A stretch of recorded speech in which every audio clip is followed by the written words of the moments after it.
चलिए विद्यार्थियों, अब लेते हैं हम पहला प्रश्न आपके लिए रहेगा स्क्रीन पर। मैं 5 प्रश्न करवाऊंगा, व्याख्या सहित रहने वाला है और इतिहास के पिछले SSGD में आने वाले प्रश्न रहेंगे। हो सकता है उससे संबंधित कोई प्रश्न अगर आपसे पूछता है उस प्रश्न से, तो आप इतना व्याख्या बता देंगे हम कम से कम कि आपको अगर उससे कोई प्रश्न आता तो आप आराम से बना पाओगे। चलिए तो पहला प्रश्न लेता हूँ यहाँ पर। जैसे बात करें, पहला प्रश्न आप वहां पर स्क्रीन पर देख लीजिए आप लोग, ठीक है। मैं यहाँ पर पढ़ाते चल रहा हूँ।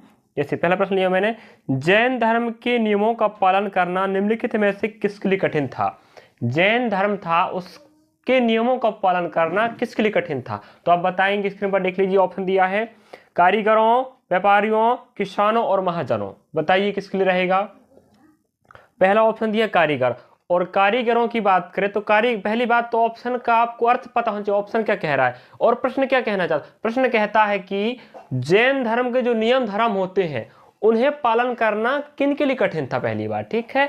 तो ऑप्शन पहला कारीगर है। कारीगर मीन्स होता है जो नक्काशी करते हो, कोई चीज बनाते हैं, जो बर्तन बनाते हो वो भी कारीगर कहलाएंगे। बर्तन, बिल्डिंग, लकड़ी के सामान, जो भी सामान बनाते हो, बनाने वाले को हम क्या बोलेंगे, कारीगर, ठीक है। बिल्डिंग बनाना, लकड़ी के सामान बनाना, बर्तन बनाना, कोई भी सामग्री हो वो कहलाएगा, बनाने वाले को हम क्या बोलेंगे, कारीगर, ठीक है। अगला पॉइंट क्या दिया है, व्यापारियों। और कारीगर मीन्स होता है बनाने वाला, और बनाने के बाद जो व्यक्ति उन वस्तुओं को या सामग्री को बेचता है उसे हम क्या बोलते हैं, व्यापारी बोलते हैं। अगर आपको कारीगर का मतलब पता नहीं, व्यापारी का मतलब पता नहीं, तो कैसे हल करोगे, पहली बात, ठीक है। तो कारीगर मतलब होता है जो का सामान को बनाए और जो उस सामान को बेचे किसी और को, वो कहलाएगा आपका व्यापारी। जैसे मैंने कोई वस्तु लाया किसी से, जो बनाया था उससे खरीद कर, और मैंने उस वस्तु को किसी और को बेच दिया, वो कहलाएगा बेचना। बनाने वाला कारीगर, मैंने ले लिया और मैं किसी और को बेच दिया, तो मैं कहलाऊंगा व्यापारी, ठीक है। चलिए अगला पॉइंट दिया किसान, किसानों को। अब रही बात किसान, जो किसान अनाज उगाता है, अन्न का दाता है, उसे क्या बोलते हैं, किसान। जो खेती बाड़ी करता है और जो भी फल फूल सब्जी, जो भी आपके अनाज है उनको उगाता है या उत्पन्न करता है, पैदा करता है, उन्हें हम क्या बोलते हैं, किसान बोलते हैं। अगला पॉइंट क्या दिया, महाजनों। महाजनों मीन्स होता है ऐसे व्यक्ति जो धन दौलत संपदा से भरपूर हो, जिनके पास पैसा धन दौलत सब कुछ हो, और जो व्यक्ति किसी अन्य व्यक्ति को उधार देते हो। जैसे अभी वर्तमान में महाजन का काम कौन कर रहा है, प्राचीन काल में महाजन हुआ करते थे, वो अभी भी होते हैं, और महाजन का काम वर्तमान में बैंक कर रहा है। कौन, बैंक। जो उधार देता है वही क्या कहलाता था, पहले महाजन। जिसके पास ज्यादा पैसा रहेगा वही उधार देगा, तो कुछ ज्यादा या कम परसेंट ब्याज लगाकर वो अन्य व्यक्तियों को उधार दिया करता था, वही कहलाता था पहले महाजन। और अभी रही बात, अभी महाजन के स्थान पर कौन आ गया है, बैंक आ गए हैं, ठीक है। चलिए तो यहाँ बात कर लेते हैं, आपका सही आंसर ऑप्शन सी होगा, किसान वाला, ठीक है। तो इसमें है जैन धर्म के नियमों का पालन करना किसानों के लिए कठिन था। मैंने किसान किसे कहते हैं, महाजन किसे कहते हैं, कारीगर किसे कहते हैं, व्यापारी किसे कहते हैं, पूरा बता दिया हूं, ठीक है। अब ऑप्शन आपका सी आ रहा है, किसानों को जैन धर्म के नियमों का पालन करना कठिन था। अब क्यों कठिन था उसकी बात करते हैं ना। अब बात करते हैं क्यों कठिन था, ठीक है। बात करा जाए कि क्यों कठिन था, तो आप क्या कहोगे, बताओ कठिन क्यों था। पहली पॉइंट पकड़ते हैं, सीमित संसाधन। आपको पता होना चाहिए किसानों के पास प्राचीन काल में सीमित संसाधन हुआ करते थे, क्या, सीमित, ठीक है। तो सीमित संसाधन होना जिस कारण से हम नियमों का पालन नहीं कर पाते थे। अगला, सीमित आय, सीमित पैसा हमारे पास था। तीसरा पॉइंट, हिंसा ना करना। तो इन सब कारणों के कारण जैन धर्म के नियमों का पालन करना किसानों के लिए बहुत कठिन था। पहला पॉइंट सीमित संसाधन होना, सीमित आय होना, मतलब पैसा कम होना। अगला पॉइंट हिंसा ना करना, और अगला पॉइंट दिया है आपके पास क्या, उपवास व धन दान करने की क्षमता ना होना, ठीक है। अब इन 4 पॉइंटों के कारण ही तो किसान जैन धर्म के नियमों का पालन नहीं कर पा रहे थे ना। चलिए यहां बात कर लेते हैं, सीमित संसाधन की बात करें तो उनके पास संसाधन सीमित थे। पहली बात, किसान हुआ करते तो पहले तो उतना तो सशक्त नहीं थे, तो सीमित संसाधनों के माध्यम से खेती किसानी किया करते थे। अगला पॉइंट, अब उनके पास आय का स्रोत सिर्फ एक ही चीज था, क्या था, किसानी था, तो वह आय भी उनके पास कम हुआ करती थी। और जैन धर्म कहता है उपवास कीजिए व धन दान कीजिए। अब उनके पास सीमित आय है, पैसा ही कम है, तो कहाँ से दान करेंगे भाई, बताइए आप लोग, है कि नहीं। हिंसा ना करना, हिंसा ना करना मीन्स होता है किसी भी प्राणी को न मारना। अब बताओ, कोई किसान खेती वाला किसान है, जब खेत में अगर हल जोत रहा माना जाए, तो उसमें कोई जीव आ गया, कोई जीव एक्सपायर हो गया, जिसकी मृत्यु हो गई, तो क्या कर सकता है बताओ। अब खेती करेगा, किसानी करेगा, तो उस धरती माता में अनेकों जीव पैदा होते हैं। भाई खेती करते करते कोई जीव की मृत्यु हो गई तो वो कर क्या सकता है, तो कहता है हिंसा ना करना, जिस कारण से उनको पालन करना कठिन था। अगला उपवास। अब जैन धर्म कहता है उपवास कीजिए और साथ में धन भी दान कीजिए। अब उपवास करेगा, कोई भी व्यक्ति को अच्छा काम करना है, जो या कहते कठिन काम करना है, मेहनत वाला काम करना है, तो समझ जाइए उसके लिए तो भोजन जरूरी है ना भाई। जब तक भोजन नहीं करोगे ऊर्जा नहीं मिलेगा, ऊर्जा नहीं मिलेगा तो आप बड़े से बड़े काम कैसे कर पाओगे, उपास रहोगे तो किसानी कैसे करोगे। और धन दान करना, अब अपने पास सीमित आय है तो धन कहां से दान करोगे ना, इस प्रकार आपको ऐसे हल करना था। ठीक है, तो आपके लिए क्यों कठिन था, मैंने 4 पॉइंट आपको बताया हूं कठिन के कारण।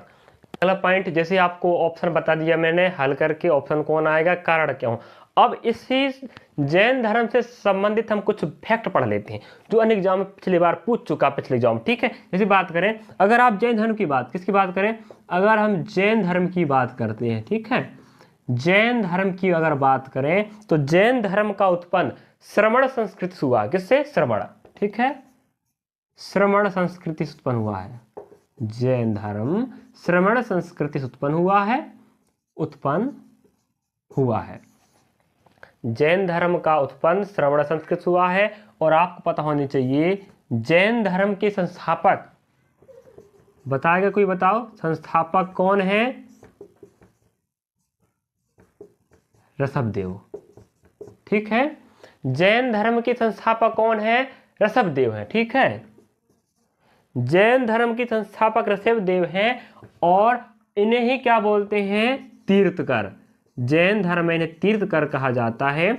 या आप बोल सकते हो जैन धर्म के पहले तीर्थकर कौन हुए, तो वो होंगे ऋषभदेव। और इन्हीं का नाम एक दूसरा कौन है, आदिनाथ। क्या है, आदिनाथ।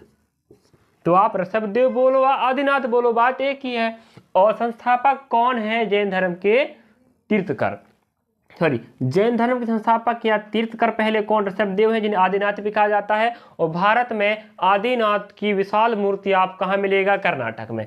तो आदिनाथ का विशाल मूर्ति मतलब बहुत बड़ा मूर्ति भारत में जो मिलेगा आपको कर्नाटक में। और कर्नाटक की राजधानी क्या है, कोई बताएगा, बेंगलुरु। ठीक है, अब रही बात, और बेंगलुरु क्या बोलते हैं, सिलिकॉन सिटी कहा जाता है, याद रखेंगे।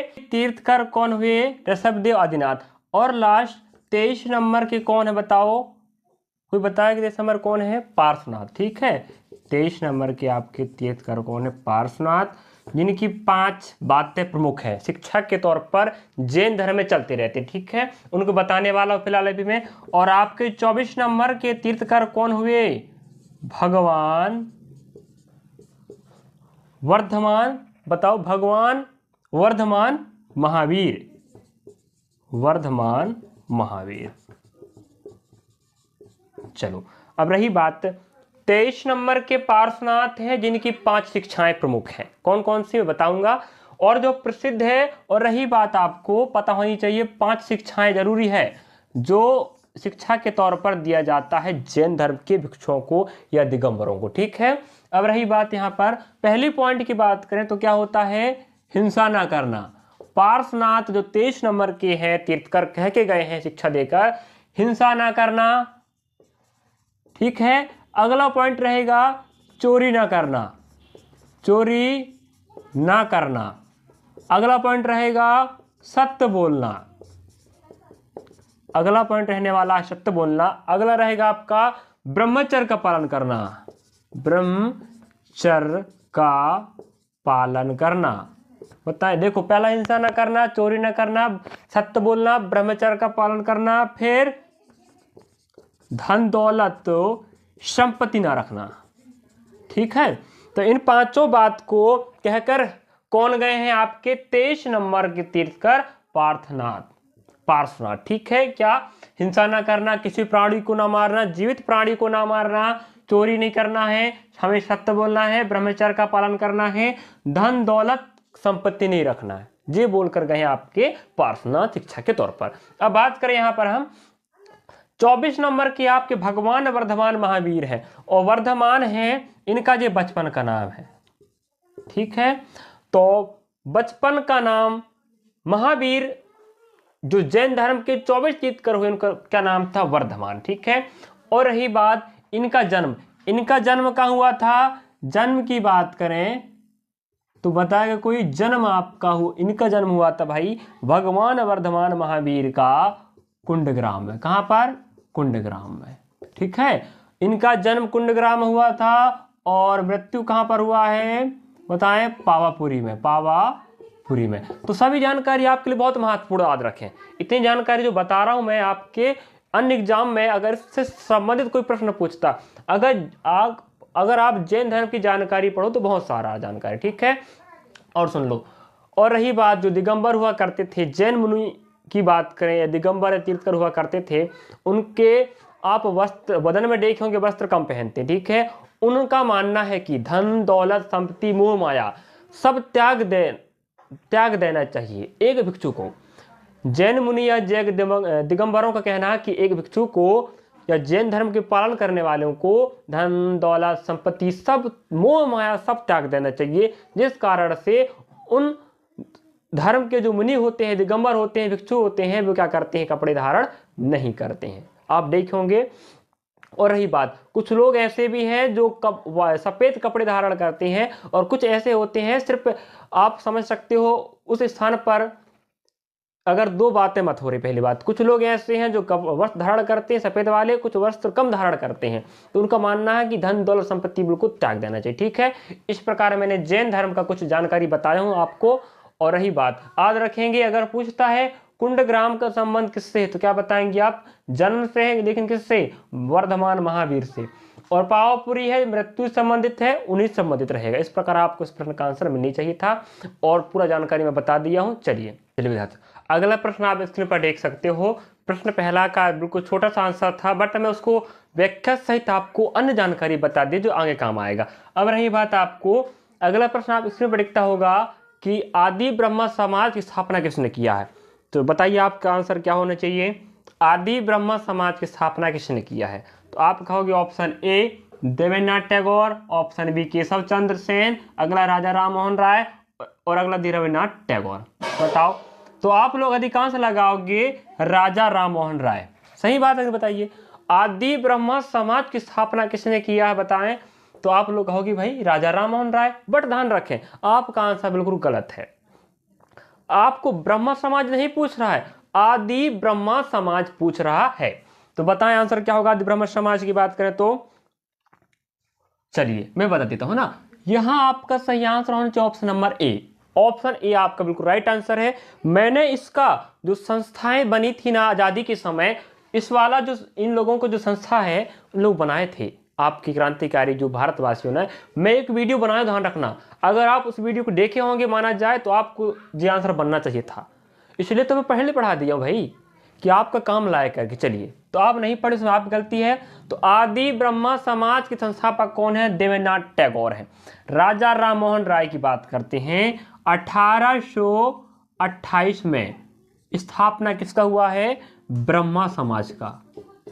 ठीक है, 1828 में हमारे राजा राम मोहन राय जी ने 1828 में ब्रह्मा समाज स्थापना कर दिया। इसके बाद क्या हुआ, 1885 में इस समाज का क्या हो गया, विघटन हो गया।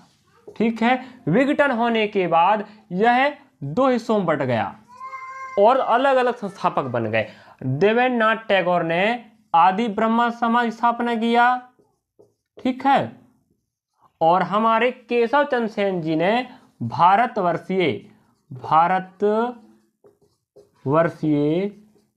ब्रह्मा समाज की स्थापना किया। कब, विघटन के बाद। ठीक है, 1828 में ब्रह्मा समाज बना, 1885 में विघटन हो गया, दो समाज बन गए, एक आदि ब्रह्मा समाज और एक बन गया भारतवर्षीय ब्रह्मा समाज। तो आदि समाज के संस्थापक कौन माने जाते हैं, देवेंद्रनाथ टैगोर, और भारतवर्षीय ब्रह्म समाज के माने जाएंगे आपके केशव चंद्र सेन जी। चलो अब यहां बात करें राजा राम मोहन राय, मैं इनका जो संस्था है उसको पढ़ा दिया हूं, फिर बोल रहा हूं मैं, आप जाके देखिए वीडियो, बहुत काम का वीडियो, ध्यान रखना बोला वीडियो आपका।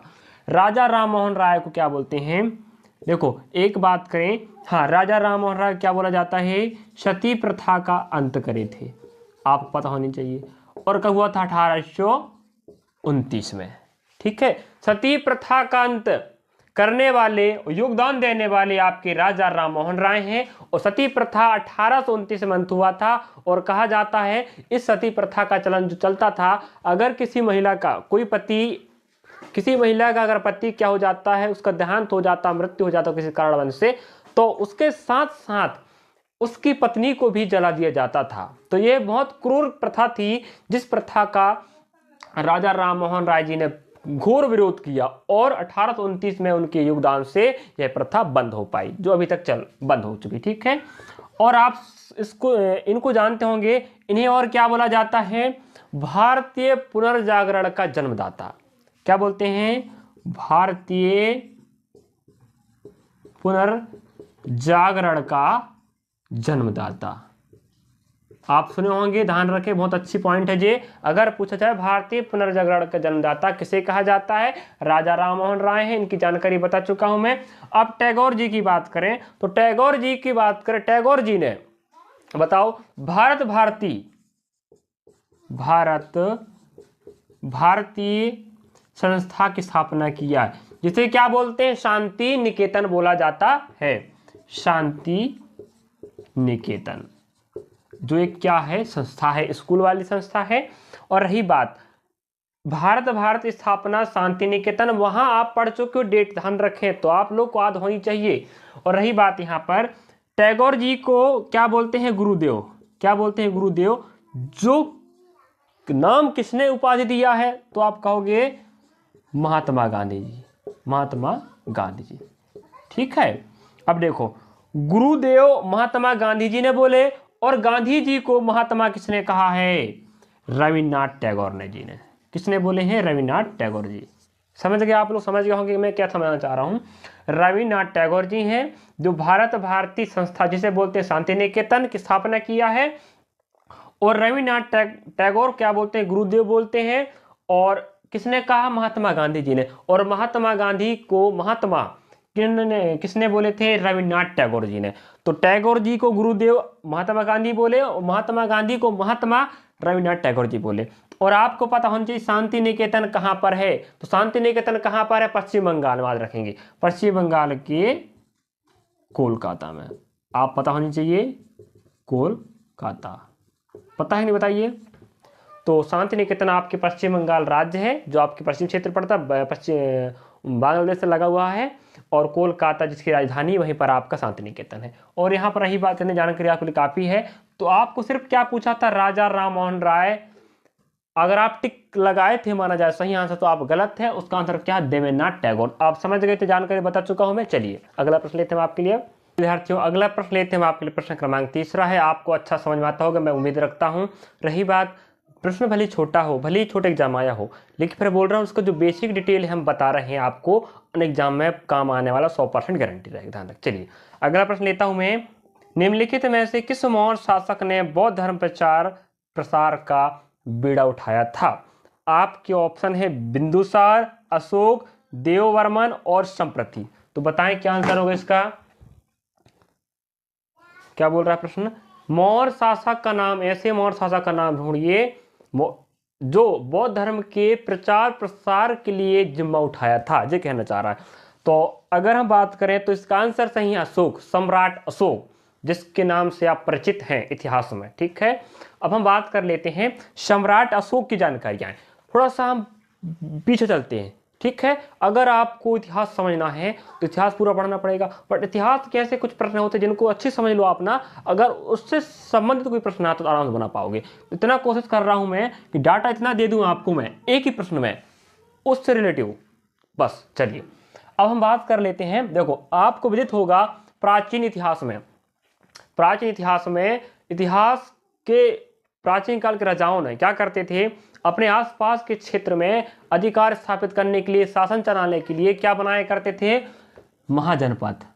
महाजनपद आप सब परिचित हैं, होंगे परिचित ना। इन्हीं में से आपको पता होगा 16 महाजनपद हुआ करते थे प्राचीन इतिहास में। ठीक है, 16 महाजनपद में से आपको एक मगध जनपद याद होगा। क्या? मगध। मगध। तो आपको मगध जनपद याद होगा जिसकी राजधानी क्या थी? राजगृह या गिरि ब्रज। ठीक है, महाजनपदों की बात करें तो प्राचीन काल में 16 हुआ करते थे। आपको अगर नहीं याद है तो मैं कह रहा हूं आपको होमवर्क ही रहेगा। तो 16 महाजनपद आप याद कर कराइए, मैं अलग से आपको पढ़ा दूंगा उनको। ठीक है, देखो 16 महाजनपद आपको जनपद याद होनी चाहिए, राजधानी पता होनी चाहिए, वर्तमान क्षेत्र क्या है इतना जानकारी आप पता, तो अगर वहां से कोई प्रश्न पूछता तो आप बना पाओगे। ध्यान रखें, वहां से भी एक प्रश्न आ सकता है और आता है। मगध की बात करें जिसकी राजधानी क्या हुआ करती थी? राजगृह। और यहाँ पर सर्वप्रथम एक हर्यक वंश के राजा का नाम आता। किस वंश के? हर्यक। मैं लेके चल रहा हूं, जो मेन प्रश्न था उसका आंसर मैं बता दिया, सम्राट अशोक। अब अशोक की जानकारी पढ़ेंगे तो थोड़ा पीछे पढ़ लेते हैं। ठीक है, हर्यक। अब हम बात करें मगध में। मगध का उत्कर्ष कह सकते हो आप, है ना। हर्यक वंश के एक राजा हुआ करते थे। किस वंश के? हर्यक वंश के, जिनका नाम क्या था? बिंबिसार। देखो बिंदुसार अलग है, बिंबिसार अलग है। देखना मैं कैसे आप समझाने का प्रयास कर रहा हूं। मगध की बात करें तो सर्वप्रथम हर्यक वंश के राजाओं ने राज किया। अब उनमें से संस्थापक कौन थे? बिंबिसार। संस्थापक बिंबिसार हैं और पहले राजा भी कौन है? बिंबिसार। ठीक है, और दूसरे राजा कौन है? अजातशत्रु। कौन? अजातशत्रु। और तीसरे नंबर के राजा कौन है? उदयन। देखते चलें आप लोग। और चौथे नंबर कौन है आपके बताएं? नागदशक। कौन? नागदशक। चलिए, अब हुआ क्या आप समझने का प्रयास करेंगे बस इतिहास के प्रश्नों को। देखो जरा, हर्यक वंश के राजा मगध पर बैठे, तो अगर आप पूछा जाए बिंबिसार संस्थापक थे हर्यक वंश के, और बिंबिसार के पुत्र कौन थे? अजातशत्रु थे, और उदयन उनके पुत्र थे, और उदयन का बेटा नागदशक था। अब यहां हुआ क्या? बिंबिसार को उनके बेटे ने मारा और राजगद्दी पर बैठ गया। अब हुआ क्या? अजातशत्रु को उसके बेटे ने मारा, गद्दी पर बैठ गया। तो यहां पर उदयन ने अपने बाप को मारा और अजातशत्रु ने अपने बाप को मारा और राजगद्दी पर बैठे। इस प्रकार इन लोगों ने शासन किया है। और ध्यान रखें, बिंबिसार एक ऐसा व्यक्ति था जो अपने साम्राज्य को फैलाने के लिए आसपास क्षेत्र में अच्छा अपना संबंध बनाने का प्रयास करता था कि अपना क्षेत्र बढ़ाऊं। अपना साम्राज्य का क्षेत्र बढ़ाने के लिए उन्होंने कई शादियां भी की है और आसपास के लोगों से हाथ मिलाया राजाओं से, जिससे संबंध अच्छा रहे तो उनका क्षेत्र बढ़ता रहे। ठीक है, अब हुआ क्या? इस समय की बात करें हम, बिंबिसार, अजातशत्रु, उदयन, नागदशक। अब नागदशक यहां पर बैठा तो इनका एक आत्मज कहो या आप क्या कह दो, संबंधी, एक संबंधी था। ठीक है, जिनका नाम क्या था बताएं? शिशुनाग था। ठीक है, उनका नाम क्या था? शिशुनाग था। अब हुआ क्या? लास्ट नागदशक बैठे, उदयन के बाद नागदशक बैठे, उनका संबंधी कौन था? शिशुनाग था। इन्होंने क्या किया? नागदशक को आपदस्थ कर दिया, मतलब उनके पद से हटा दिया और खुद बैठ गए। तो हुआ क्या? हर्यक वंश आया, उसके बाद कौन सा वंश आएगा आपका? नागवंश। तो संस्थापक कौन होंगे? शिशुनाग। समझे आप लोग? नहीं समझे बताओ। नागदशक का संबंधी शिशुनाग था। शिशुनाग ने क्या किया है? नागदशक को आपदस्थ कर दिया, उनके पद से हटा दिया और खुद बैठ गए उनकी गद्दी पर। तो शिशुनाग ने बैठ गया तो नागवंश का क्या हो गया? स्थापना हो गया। अब शिशुनाग पहला शासक बन गया। उसके बाद कौन आएगा? कालाशोक। यहां मैंने ले रहा हूं ना, कालाशोक आया, कालाशोक। इसके बाद लास्ट नंबर के जो थे आपके, अंतिम कह दो, लास्ट शासक कौन रहे आपके? नंदीवर्धन। किस वंश के? नाग वंश के संस्थापक शिशुनाग हैं और शिशुनाग ने नाग दशक को आपदस्थ करके स्थापना किया था। शिशुनाग के बाद कालाशोक आया उनका उत्तराधिकारी, और लास्ट शासक कौन? नंदीवर्धन है। किस वंश के? शिशुनाग वंश के। ठीक है, इसके बाद आप देखेंगे लास्ट शासक के साथ अगला फिर कौन शासक आने वाला है? अब ए बी और सी लेते हैं आपके नंदवंश। क्या? नंदवंश। ठीक है, अब नंदवंश के शासक ने नंदीवर्धन को हराने के बाद क्या किया? कौन? महापद्म नंद। तो हुआ क्या? नंदवंश की स्थापना महापद्म नंद ने किया था। तो प्रथम शासक या संस्थापक कौन थे नंदवंश के? महापद्म नंद थे। ठीक है, और अंतिम शासक कौन थे बताएं कोई? अंतिम शासक कौन थे? घनानंद। किस वंश के? नंदवंश के घनानंद। तो आप समझ गए होंगे, तो जानकारी मैं बताने का प्रयास कर रहा हूं, थोड़ा आप लेके चलता हूं इतिहास की। ठीक है, हर्यक वंश ने राज किया मगध पर, उसके बाद नागवंश आए मगध पर, उसके बाद नंदवंश ने राज किया यहाँ पर। ठीक है, अब यह बात कर लेते अंतिम शासक कौन? घनानंद। अब हुआ डी नंबर में। अब कौन आएगा? मौर्य वंश आएगा। कौन आएगा? मौर्य वंश आए, क्योंकि यहाँ अशोक की जानकारी पढ़ा रहा था मैं, इसलिए अशोक को, सम्राट अशोक को लेने के लिए मैं आपको थोड़ा ऊपर लेके चला हूं। ठीक है, अब मौर्य वंश की बात करें अगर, तो मौर्य वंश के संस्थापक कौन है? चंद्रगुप्त मौर्य। चंद्रगुप्त मौर्य, ध्यान रखें, चंद्रगुप्त प्रथम अलग है, चंद्रगुप्त मौर्य अलग है। अब यहां पर बात करें, चंद्रगुप्त मौर्य ने किसको पराजित किया था? घनानंद को। तो यहां समझ लेना आप लोग, हर्यक वंश का अंतिम शासक नाग दशक है, और नाग वंश का अंतिम शासक कौन है? नंदीवर्धन है, और यहाँ का अंतिम शासक हो गया। अब नंद वंश का अंतिम शासक कौन है? घनानंद। घनानंद को पराजित करके चंद्रगुप्त मौर्य ने मौर्य वंश की स्थापना किया था। और ध्यान रखें, इनको हराने में चाणक्य, और मैं चाणक्य के बारे में आपको बता चुका हूं। ठीक है, चाणक्य नीति से ही तो चंद्रगुप्त मौर्य ने घनानंद को हराया था। इसके बाद चंद्रगुप्त मौर्य ने इन्हें अपने दरबार में प्रधानमंत्री बनाए थे। क्या बनाए थे? प्रधानमंत्री। याद रखें, चंद्रगुप्त मौर्य ने चाणक्य नीति के अपनाकर घनानंद को, नंदवंश के अंतिम शासक थे, उन्हें हराए थे, और हराने के बाद चाणक्य को क्या बनाए थे? प्रधानमंत्री।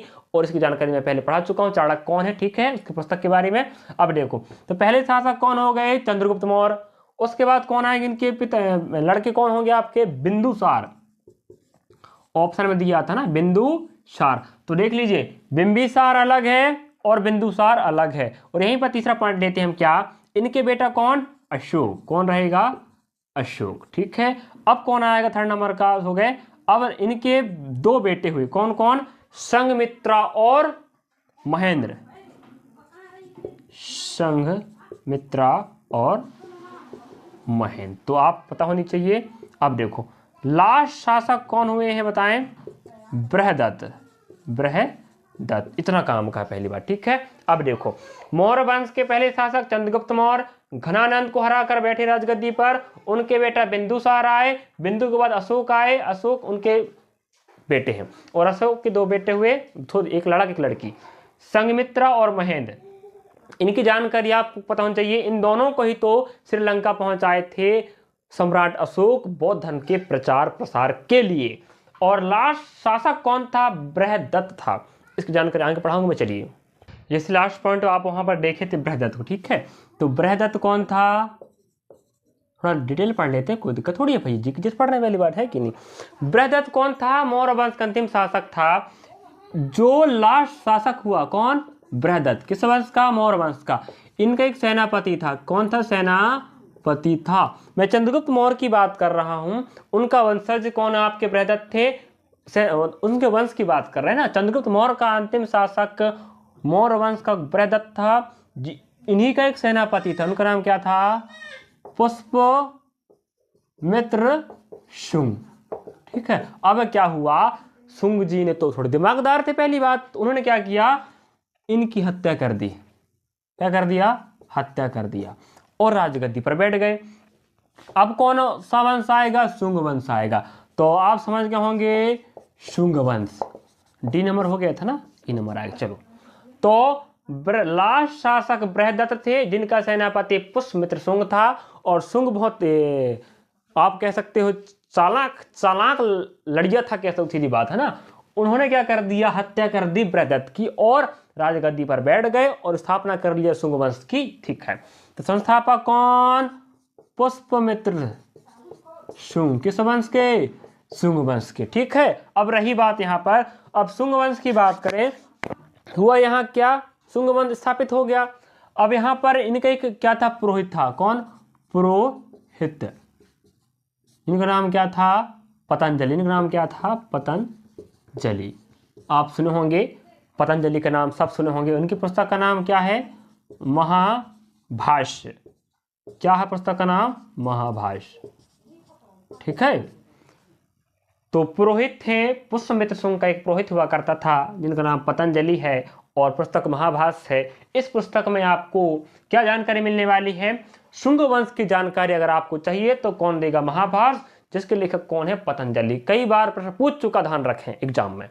अब यहाँ पर हम बात कर रहे थे, मैंने बात तो अशोक सम्राट की बात चल रही थी। ठीक है, इतनी जानकारी आपके लिए बहुत काफी, ध्यान रखें। चलिए आगे चलते। सम्राट अशोक की बात कर रहे हैं, पहली बात है ना, तो मैं सम्राट अशोक को बताने के चक्कर में इतना जानकारी बता चुका, बहुत काम का जानकारी याद रखना, बहुत काम आएगा। चलो, सम्राट अशोक, अशोक की बात चल रहा है यहाँ पर। सम्राट अशोक आपके तीसरे नंबर के मौर्य शासक हैं। और रही बात सम्राट बोलते हैं इनको, तो मौर्य वंश का प्रसिद्ध शासक कौन था? सम्राट अशोक था, जो थर्ड नंबर के थे। इनके पिताजी बिंदुसार थे। इनके पिताजी कौन थे? दादा कहें तो आप चंद्रगुप्त मौर्य थे। चलिए, अब अशोक की बात करें अगर हम, अशोक जब राजगद्दी पर नहीं बैठे थे तब अवंती के क्या थे? राज्यपाल। और आपको अवंती पता होनी चाहिए, अवंती 16 महाजनपदों में एक हुआ करता था, जिसकी राजधानी क्या थी? कोई बताएगा क्या? जिसकी राजधानी हुआ करती थी क्या? महिष्मती। महिष्मती। वर्तमान में जी कहाँ पड़ेगा भाई? मध्य प्रदेश में। ठीक है, और उज्जैन जिसे कह सकते हैं आप, उज्जैन। देखो, अशोक जब राजगद्दी पर बैठे थे उससे पहले में अवंती जनपद हुआ करता था, 16 जनपदों में से वहां के राज्यपाल हुआ करते थे। और अवंती की राजधानी महिष्मती थी, जो वर्तमान मध्य प्रदेश उज्जैन में है। तो उज्जैन का प्राचीन नाम क्या था? अवंती था, याद रखेंगे। चलो, आप समझ गए होंगे अशोक पहले क्या थे। जब अशोक राज्य गद्दी पर बैठे तो उन्होंने बहुत से क्षेत्रों को जीता, विजित किया है और अपने नाम पर सम्राट अंकित करवाए। ठीक है, अब हुआ क्या? जब सम्राट अशोक की बात करें, जब 261 ईस्वी में एक लड़ाई हुआ जिसका नाम क्या था? कलिंग युद्ध। आप सब परिचित होंगे, नहीं तो कोई दिक्कत नहीं है। कलिंग युद्ध 261 ईस्वी में एक युद्ध हुआ था, कलिंग युद्ध। इस युद्ध में क्या हुआ? इस युद्ध की जानकारी आपको 13वें शिलालेख से मिलती है। 13वें शिलालेख। अगर आपको पूछा जाए कि कलिंग युद्ध की जानकारी आपको कौन से शिलालेख से मिलती, तो आप क्या कहेंगे? बताएं। हमें 261 ईस्वी में युद्ध हुआ था, उसकी जानकारी हमें 13वें शिलालेख से मिलती। ठीक है, किससे? 13वें शिलालेख से। और रही बात यहाँ पर, और कलिंग की बात करें तो कलिंग कहाँ पड़ता है? आपके उड़ीसा में पड़ता है। कहाँ पड़ेगा? आपके उड़ीसा में। ठीक है, तो कलिंग आपका कहाँ पर? उड़ीसा में है, और उड़ीसा का प्राचीन नाम ही कलिंग है। तो यहाँ के राजा थे राजा खारवेल। उनके साथ 261 में जब लड़ाई छिड़ा ना, तो इतना भयंकर मार काट हुआ, कह नहीं सकते। ठीक है, इतना मार काट हुआ कि सम्राट अशोक को सहा नहीं गया। युद्ध में तो जीते पहली बात, इतना मार काट हो गया, खून, पूरा खून खून लथपथ जो भी कह दे ना, तो उन्हें अच्छा लगा नहीं। उन्हें लगने लगा जो मैं गलत कर रहा हूं, जो भी काम कर रहा हूं वो गलत है। तो हुआ क्या? तो हमें जो 261 ईस्वी में युद्ध हुआ था उसकी जानकारी हमें सम्राट अशोक के 13वें शिलालेख से मिलती है। ठीक है, इसमें जो भी युद्ध हुआ था, जिस कारण से हुआ था, उसकी जानकारी पूरी मिल जाएगी। और इस युद्ध के बाद ही तो सम्राट अशोक ने जो बौद्ध धर्म के एक भिक्षु थे, बौद्ध धर्म के भिक्षु, जिनका नाम क्या था? उपगुप्त था, इन्हीं की अनुशंसा पर क्या अपना लिए थे फिर? बौद्ध धर्म। कौन? सम्राट अशोक। तो आप याद रखें, 261 युद्ध हुआ तो उसकी जानकारी हमें कहां से मिलती? 13वें शिलालेख से। और इस युद्ध के बाद ही तो उन्होंने क्या अपनाए थे? बौद्ध धर्म। भिक्षु का नाम क्या था? उपगुप्त। इन्हीं की अनुशंसा और उपदेश को सुनकर उन्होंने क्या अपनाए थे? बौद्ध धर्म। और इसके बाद वो अपने 2 बच्चों को और खुद भी क्या करने लगे थे? बताएं। बौद्ध धर्म का प्रचार संघमित्रा और महेंद्र, इन दोनों को कहां पहुंचाए थे? श्रीलंका। किस लिए? बौद्ध धर्म के प्रचार प्रसार के लिए उन्हें लगने लगा बौद्ध धर्म एक ऐसा धर्म है जो बहुत अच्छा है, इसके प्रचार के लिए खुद भी प्रचार करने लगे, अपने बच्चों को भी प्रचार करवाने लगे। ठीक है। और रही बात, इस धर्म को मानने से पहले वो शैव के उपासक थे। शैव शैव मतलब होता है शिव की उपासना करने वाले या शिव को मानने वाले। तो आपके किस धर्म के कहलाएंगे ये? ब्राह्मण।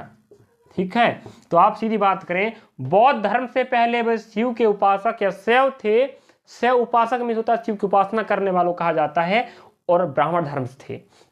इसके बाद बौद्ध धर्म अपनाए पहली बार। ठीक है। बौद्ध धर्म अपनाने से पहले वो क्या थे? ब्राह्मण थे। और रही बात यहाँ पर कि शैव उपासक थे, इसकी जानकारी हमें कौन देता है? कल्हड़। कल्हड़ की पुस्तक है, इसका नाम क्या है? राजतारंगिणी। ठीक है। एक पुस्तक है कल्हड़ की जो हमें देती है कि बौद्ध धर्म मानने से पहले सम्राट अशोक ब्राह्मण धर्म को माना करते थे, मतलब शिव के उपासक थे। कौन जानकारी देगा? राजतरंगिणी। और इसका मतलब क्या होता है? राजाओं की नदियां। राजाओं की नदियां, इसका अर्थ होता है किसका? राजतरंगिणी का ध्यान रखें। तो इतनी जानकारी आपके लिए बहुत काफी है। मैंने बहुत अच्छे प्रयास किया हूँ आपको जीके जैसे देने का। एक प्रश्न है भली, इतना ज्यादा जानकारी दिया हूँ कि अगला प्रश्न अगर इससे पूछता तो आप आराम से बना पाओगे। चलिए प्रश्न आपके लेता हूं मैं। अगला प्रश्न आप देख सकते हो, वहां पर आप लोग देख लीजिए क्या दिया प्रश्न। बुद्ध शाकगढ़ से संबंधित थे और एक खालिस्तान थे। तो प्रश्न लिखा है बुद्ध शाकगढ़ से संबंधित थे और खालिस्तान थे। तो आप ऑप्शन दिया है ब्राह्मण, वैश्य, क्षत्रिय, शूद्र। तो बताओ क्या कहना चाहोगे? ब्राह्मण, क्षत्रिय, शूद्र और वैश्य ऑप्शन दिया है। तो आंसर इसका क्या होनी चाहिए? वो था क्षत्रिय। ऑप्शन कहां पर मिल रहा है आपको? सी। ऑप्शन सी कहता है कि बौद्ध एक शाक वंश या गढ़ से संबंधित थे और उनके पिता जो उनके उस वंश के शाक वंश या गढ़ के क्या हुआ करते थे? मुखिया। और एक क्षत्रिय हुआ करते थे। ठीक है। अब बौद्ध धर्म की बात करें तो बौद्ध की बात कर लेते हैं, या हम गौतम बुद्ध की बात कर लेते हैं। ठीक है। गौतम अगर बुद्ध की बात किया जाए, चलो इसको पढ़ा लेते हैं। ठीक है। गौतम बुद्ध की बात करें तो इनकी बात करें, इनका जन्म 563 ईसा पूर्व कहाँ हुआ था? लुम्बिनी। ये कहाँ पड़ा था? आपके नेपाल में। ठीक है। जानकारी बहुत है, ध्यान रख के बताने का प्रयास कर रहा हूं मैं। और इनका मृत्यु कहाँ पर हुआ था? 483 ईसा पूर्व। कहाँ पर? कुशीनगर। ये कहाँ पड़ा था? आपके बिहार में। ठीक है। और बचपन का नाम क्या था? कोई बताएगा? सिद्धार्थ। सबको विदित होगा। बचपन का नाम क्या था? सिद्धार्थ था। ठीक है। बचपन का नाम क्या था? सिद्धार्थ था। जन्म 563 ईसा पूर्व लुम्बिनी नेपाल में हुआ था। मृत्यु 483 ईसा पूर्व कुशीनगर बिहार में हुआ था। और बचपन का नाम सिद्धार्थ था। और पिताजी का नाम बात करें, पिताजी का नाम क्या था? कोई बताएगा? शुद्धोधन। और माता इनकी कौन थी? माया देवी। कौन थी? माया देवी। माया देवी। लेकिन हुआ क्या? इनके जन्म के 7वें दिन इनका क्या हो गया है? मृत्यु। किनका? सिद्धार्थ बचपन का नाम था, सिद्धार्थ की माता का जिनका नाम माया देवी था, मृत्यु जन्म के 7 दिन बाद हो गया था। इसके बाद इनके पिताजी ने दूसरी शादी किया और उनका नाम क्या था? प्रजापति गौतमी। और इन्हीं गौतमी माता के नाम से उनका नाम क्या पड़ा था? गौतम। ठीक है। अब बुद्ध की कहानी बाद में बताऊंगा मैं। इन्हीं के लालन पालन से वो बड़े हुए। कौन? सिद्धार्थ। अब हुआ क्या? 16 वर्ष की उम्र में इनका विवाह हो गया। किनका? सिद्धार्थ का या गौतम बुद्ध का कह दो आप। ठीक है। किनसे? अशोधरा से। अशोधरा एक महिला थी जिनका विवाह सिद्धार्थ के साथ 16 साल की उम्र हो गया और इनका एक बेटा हो गया। कौन? राहुल। अब हुआ क्या? शादी होने के बाद बेटा हो गया राहुल। इसके बाद 29 साल की उम्र में, लगभग 29 साल की उम्र में घर से निकल पड़े। ज्ञान प्राप्त करने के लिए। कौन? हमारे सिद्धार्थ जी, गौतम बुद्ध। ठीक है, गौतम नाम उनके माता, सौतेली माता गौतमी, प्रजापति गौतमी के कारण इनका नाम गौतम पड़ा था। और बुद्ध की बात करेंगे, बताने वाला हूं मैं। ठीक है, अब यहां पर बात कर लेते हैं हम। घर से निकल गए ज्ञान प्राप्ति, लगभग 35 साल के बीच, 29 से 35 साल के बीचों बीच उन्होंने ज्ञान की प्राप्ति किया है। और 35 साल में लगभग उन्हें ज्ञान की प्राप्ति हो चुकी थी। जो बिहार के एक स्थान था, जगह था, बिहार एक जगह था जहां पर एक क्या था, पीपल का पेड़ था। वहीं पर वैशाख की पूर्णिमा की रात में, आज रखिए वैशाख भी काम का है, वैशाख की पूर्णिमा की रात को इन्हें ज्ञान की क्या हो गई, प्राप्ति। किन्हें? सिद्धार्थ को। याद रखेंगे 35 साल में लगभग ज्ञान की प्राप्ति हुई है। 35 साल की उम्र, बिहार की जगह था जहां पीपल का पेड़ था, वहां पर क्या किए, ज्ञान अर्जित कर रहे थे, अपनी तपस्या पे विलीन थे। वैशाख की पूर्णिमा की रात थी, याद रखना, इस प्रश्न को पूछा है वैशाख वाला। ठीक है, वैशाख की पूर्णिमा की रात को ज्ञान की प्राप्ति हो गई। तो इस दिन क्या मनाते हैं, गौतम बुद्ध का, जो गौतम बुद्ध का त्यौहार मनाया जाता, ध्यान रखें हिंदू लोग। ठीक है, इसको, और या जो कह दें आप गौतम बुद्ध को मानने वाले, बौद्ध धर्म को मानने वाले। अब हुआ क्या, ज्ञान की प्राप्ति होने के बाद उन्होंने क्या किया है, पहली बार पाली भाषा में, कहां पर, सारनाथ पर क्या दिए थे, उपदेश। याद रखेंगे। ठीक है, पहली बार पाली भाषा में सारनाथ में उपदेश दिए थे हमारे गौतम बुद्ध जी ने। अब रही बात, जब उन्हें ज्ञान की प्राप्ति हो गई ना, तो उन्हें क्या कहा गया, बुद्ध। तो पहले तो गौतम उनकी माता, सौतेली माता गौतमी का कारण पड़ा था। और बुद्ध क्यों कहते हैं, जब उन्हें ज्ञान की प्राप्ति हो गई तो क्या बोला जाने लगा, बुद्ध कहाँ जाने लगा, तो गौतम बुद्ध पड़ गया। और रही बात, जिस स्थान पर उन्हें ज्ञान की प्राप्ति हुई थी उसे क्या बोलते हैं, बोध गया। तो वर्तमान में यह कहां पर है, आपके बिहार में। याद रखेंगे, तो बोध गया आपके बिहार पर है। और बोध गया नाम पड़ गया उस जगह का जहां पीपल का वृक्ष था, जहां उन्हें ज्ञान की प्राप्ति हुई थी। ध्यान रखें, इतनी जानकारी बहुत काफी है। और रही बात, यहाँ पर हम क्या बता सकते हैं आपको, पहली बार पाली सारनाथ उपदेश बोध गया बिहार में। तो इतना काफी आपके लिए बुद्ध की जानकारियां हैं। यहाँ को छूट गया है, देखो, जब उनकी मृत्यु हो जाती है ना, इसे क्या बोलते हैं, महापरिनिर्वाण। ठीक है, क्या बोलेंगे, महापरिनिर्वाण कहा जाता। उनकी मृत्यु को बौद्ध धर्म में महापरिनिर्वाण कहा जाता है।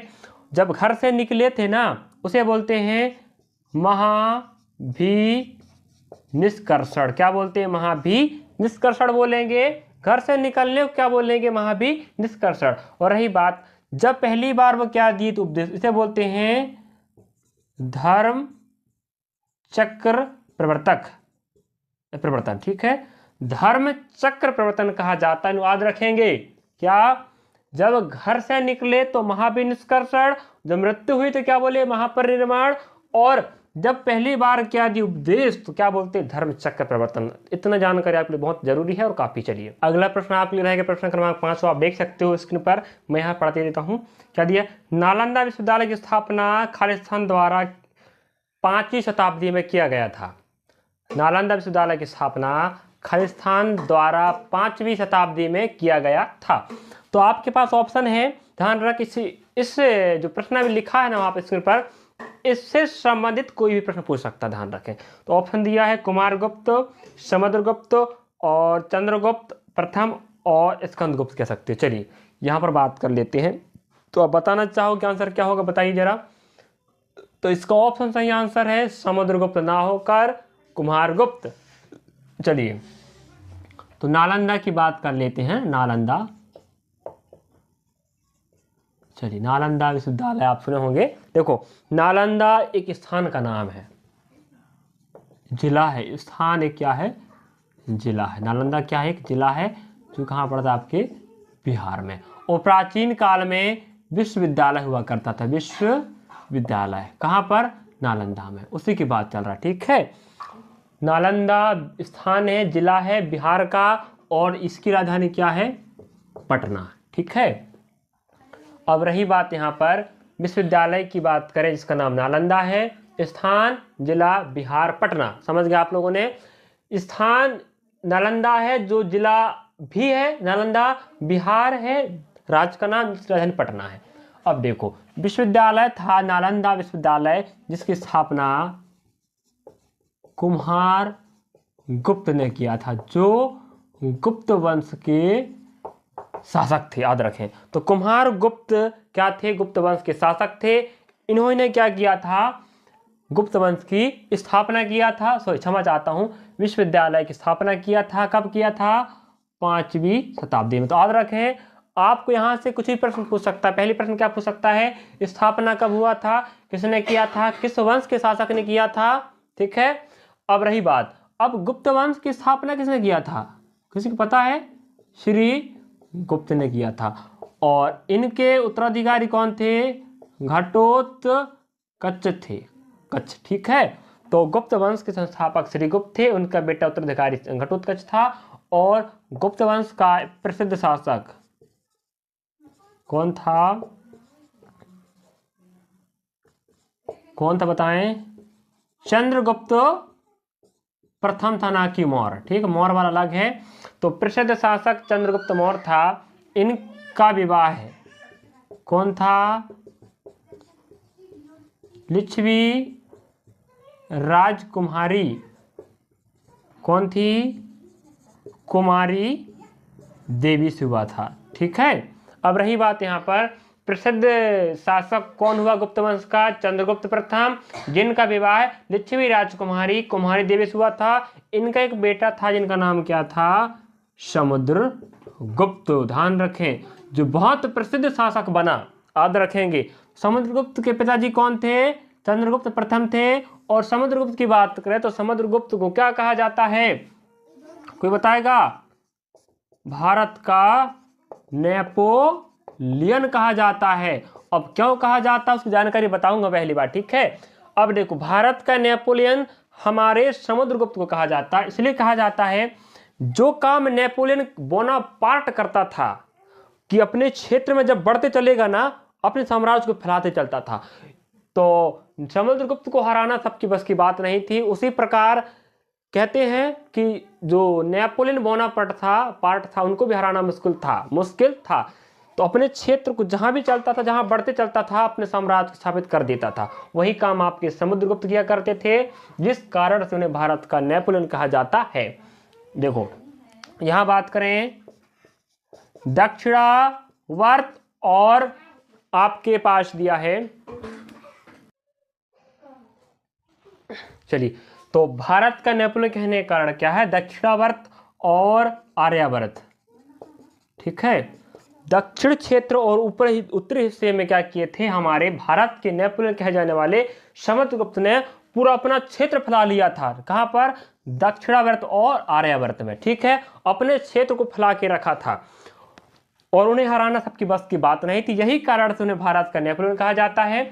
और रही बात, और प्रसिद्ध शासक हुए, इनके समय जो सिक्के चलते थे ना, समुद्रगुप्त के समय सिक्के चलते थे, वहां पर इन्हें वीणा बजाते हुए दिखाया गया है। वीणा बजाते हुए दिखाया गया है। सिक्कों पर समुद्रगुप्त को वीणा बजाते हुए दिखाया गया। इसका मतलब क्या होता है कि वो संगीत के प्रेमी थे, भाई, है कि नहीं, तभी दिखाया गया है। तो आप कह सकते हो संगीत के क्या थे? वो प्रेमी थे। कौन थे? सिक्कों पर वीणा बजाते हुए हमारे समुद्रगुप्त को दिखाया गया, जिन्हें क्या बोलते हैं? भारत का नेपोलियन। इसका मतलब होता है संगीत के वो क्या थे? प्रेमी थे। चलिए अब यहां बात कर लेते हैं, भारत का नेपोलियन कहने के कारण समझ गए आप लोगों ने, क्योंकि ऐसा राजा था जिसको हराना मुश्किल था, और जहां भी अपना पांव रखता सीधी बात उसको विजित कर लेता था। अब नेपोलियन की बात करें, देखो जो विश्वविद्यालय हुआ करता था ना, ठीक है, विश्वविद्यालय हुआ करता था, ये बौद्ध धर्म से संबंधित था। किस धर्म से? बौद्ध धर्म से संबंधित स्थल था। अब यहाँ बात करते हैं बौद्ध धर्म था, तो यहाँ बौद्ध धर्म की पुस्तक रखी हुई थी। यहाँ पर लोग विदेश, हाँ यहाँ पर याद रखेंगे, विदेशों से लोग यहाँ पर विद्यार्थी पढ़ने के लिए आते थे। नालंदा विश्वविद्यालय, ध्यान रखें। और एक हुआ करता था तक्षशिला, जो आपका पड़ेगा अभी पर वर्तमान में कहाँ पर? पाकिस्तान पर, जो पहले कहाँ था? भारत था। चलिए समझ गए आप लोगों ने। यहाँ पर बात कर लेते हैं। अब देखो यहाँ पर फ्रांस, का राजा था। कौन था फ्रांस का राजा? आपका नेपोलियन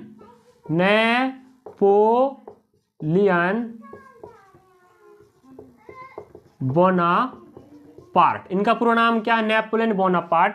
पहले फ्रांस आपके यूरोप महाद्वीप में पड़ता है, ठीक, ध्यान रखेंगे। और इसकी राजधानी क्या है? पेरिस। ठीक है, फ्रांस के राजा हुआ करते थे नेपोलियन बोनापार्ट। उस समय की बात करें, यूरोप एक महाद्वीप है जिसमें एक देश फ्रांस, जिसकी राजधानी पेरिस है। सर्वप्रथम यहाँ के क्या बने थे? कौंसिल। कौंसिल एक पद हुआ करता था उस समय।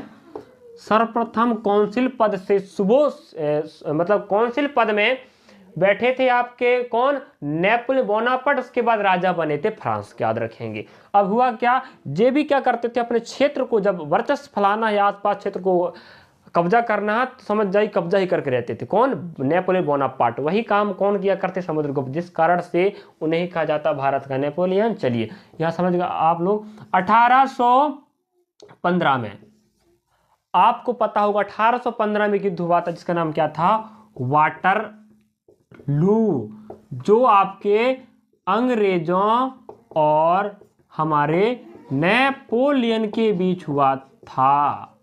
इस समय नेपोलियन क्या हुई थी? हार, और अंग्रेज क्या हो गए थे? जीत गए थे। ठीक है, तो याद रखेंगे 1815 में वाटरलू का युद्ध हुआ था, जो कहां पड़ता? फ्रांस में। अंग्रेजों और नेपोलियन के बीच हुआ था, जिसमें नेपोलियन की हार हुई थी और अंग्रेज जीते थे, ध्यान रखेंगे। तो वाटरलू का संबंध किस स्थान से है? तो आप कहोगे फ्रांस से। किस से? तो क्या बोलोगे आप?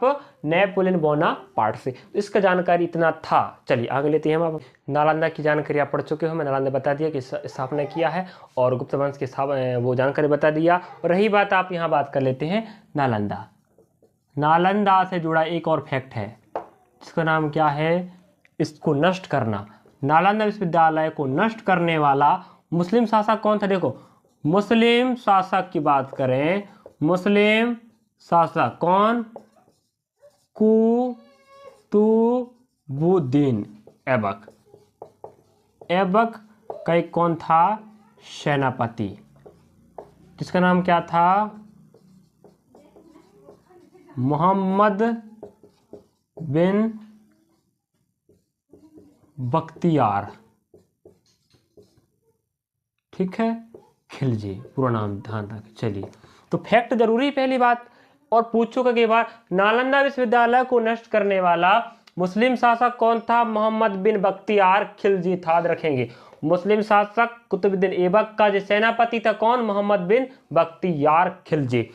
इन्होंने ही क्या किया था? नालंदा विश्वविद्यालय को नष्ट किया था। और ध्यान रखें, नालंदा बौद्ध धर्म का प्रसिद्ध स्थल था, बौद्ध धर्म का। और बौद्ध धर्म के नियम धर्म जो भी कानून पुस्तक है सब यहाँ पर इकट्ठा हुआ करते थे, लोग यहाँ से पढ़ा करते थे। और रही बात, अब आपको पता मोहम्मद बिन बख्तियार खिलजी आपके मुस्लिम शासक हैं। इन लोगों को बौद्ध धर्म बिल्कुल भी पसंद नहीं था, बिल्कुल नफरत किया करते थे, ध्यान रखें लोग। अब नफरत करेंगे तो क्या हुआ? यहां पर आग लगवा दी है। कौन? मोहम्मद बिन बख्तियार। अब आग लग गया भाई। आग कहते हैं लगभग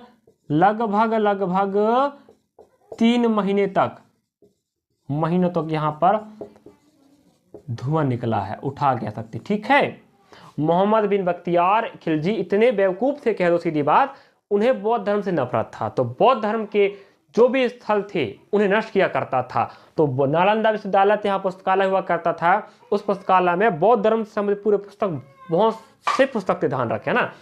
तो उन पुस्तकों में आग लगवा दिया नालंदा पर, विश्वविद्यालय पर। तो नष्ट करने के चक्कर में लगभग 3 महीनों तक धुआं उठता रहा वहां पर। इतने सा सोचो तुम, जब 3 महीने तक धुआं उठा, इसका मतलब कितने पुस्तक रहे होंगे वहां पर। तो आप समझ गए होंगे क्या बताना चाह रहा था मैं। हाँ ठीक, कितनी जानकारी ठीक है। तो नालंदा विश्वविद्यालय को नष्ट करने वाला मुस्लिम शासक कौन था? मोहम्मद बिन बख्तियार खिलजी। क्यों किया? क्योंकि बौद्ध धर्म का वो क्या था? नफरत करने वाला था, उसको मानने वाला नहीं था, इस कारण से। इस प्रकार मैंने आपको 5 प्रश्नों का पूरा सेट बताया एकदम बेसिक से। और ध्यान रखें, इनका व्याख्या पढ़िए आप लोग, प्रश्न को देखिए और उनकी व्याख्या सहित पढ़ाने का प्रयास कर रहा हूं। अगर अन्य एग्जाम में इससे संबंधित कोई प्रश्न आता है तो कंफर्म 100% या इससे वीडियो देखकर आप आराम से प्रश्नों को बना सकते हो। चलिए, थैंक यू, धन्यवाद।